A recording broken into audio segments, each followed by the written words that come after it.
కొమరంభీం ఆసిఫాబాద్ జిల్లాలో BRS MLA Kova Lakshmi మంత్రి జూపల్లి కృష్ణారావు మధ్య వాగ్వాదం చోటు చేసుకుంది. ఇందిరమ్మ ఇళ్ల పంపిణీ కార్యక్రమంలో అధికారుల తీరుపై ఎమ్మెల్యే కోవాలక్ష్మి అసహనం వ్యక్తం చేశారు.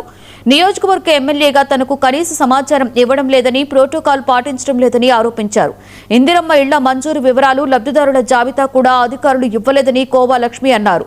ఈ క్రమంలో గత ప్రభుత్వంలో డబుల్ బెడ్రూమ్ ఇళ్లపై మంత్రి జూపల్లి ప్రశ్నించడంతో ఇద్దరి మధ్య వాగ్వాదం చోటు చేసుకుంది. దీంతో ఎమ్మెల్యే కోవాలక్ష్మి కార్యక్రమాన్ని బహిష్కరించి అక్కడి నుండి వెళ్లిపోయారు.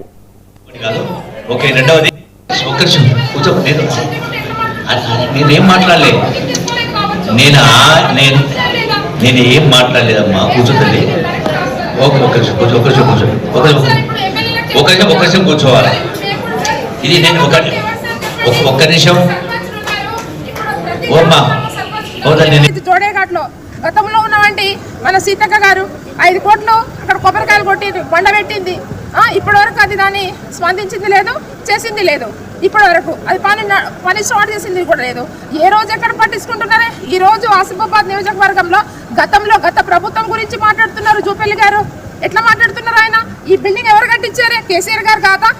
ఇవాళ మెడికల్ కాలేజ్ తెచ్చింది కేసీఆర్ గారు కాదా? ఇవాళ మొత్తం కూడా ఖాళీ చేసిండ్రు, ఖజానా ఖాళీ చేసిండ్రు. అంటే ఖజానా లెక్కలు మీకు అంత దమ్ము ఉంటే, ధైర్యం ఉంటే మీరు అసెంబ్లీలో మాట్లాడండి. అసెంబ్లీలో ఎందుకు చెప్తలేరు? అక్కడ కేటీఆర్ గారు, హరీష్ రావు గారు మాట్లాడితే వాళ్ళ నోరు మూపిస్తున్నారు.